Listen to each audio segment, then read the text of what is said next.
Hi friends, teenage వయసులో పిల్లలు అకస్మాత్తుగా మూడ్ మారిపోవడం లేదా ఒత్తిడికి గురవడం మనం చూస్తూ ఉంటాం. దీనికి కేవలం చదువు లేదా సామాజిక కారణాలే కాదు, వారు తినే ఆహారం కూడా ఒక ప్రధాన కారణమని శాస్త్రవేత్తలు చెప్తున్నారు. బ్రిటన్లోని స్వాన్సీ యూనివర్సిటీ పరిశోధకులు చేసిన ఈ తాజా అధ్యయనం టీనేజర్ల డైట్కి వారి మెంటల్ హెల్త్కి ఉన్నటువంటి విడదీయలేని సంబంధాన్ని బయటపెట్టింది. యూనివర్సిటీకి చెందినటువంటి ప్రొఫెసర్ హేలీ యంగ్ నేతృత్వంలోని పరిశోధకులు టీనేజర్ల ఆహారపు అలవాట్లు, వారి మానసిక స్థితిపై లోతైన అధ్యయనం చేశారు. ఈ పరిశోధనలో తేలింది ఏంటంటే, ఎవరైతే తాజా పండ్లు, కూరగాయలు, పోషకాలు ఉన్నటువంటి ఆహారాన్ని తీసుకుంటారో వారిలో డిప్రెషన్ లక్షణాలు చాలా తక్కువగా ఉన్నాయి.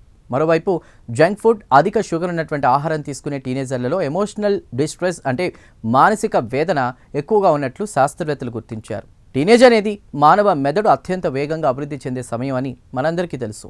ఈ వయసులో మెదడులోని నరాల వ్యవస్థ, హార్మోన్ల పనితీరుకు సరైన పోషకాలు అందడం చాలా కీలకం. మనం తీసుకునే పోషకాహారం మెదడులోని కెమికల్ బ్యాలెన్స్ను కాపాడి మానసిక స్థితిని స్థిరంగా ఉంచుతుంది. అందుకే ఈ దశలో సరైన ఆహారం తీసుకోకపోతే అది దీర్ఘకాలికంగా డిప్రెషన్, యాంగ్జైటీ వంటి సమస్యలకు దారితీస్తుందని ఈ రీసెర్చ్ హెచ్చరిస్తోంది.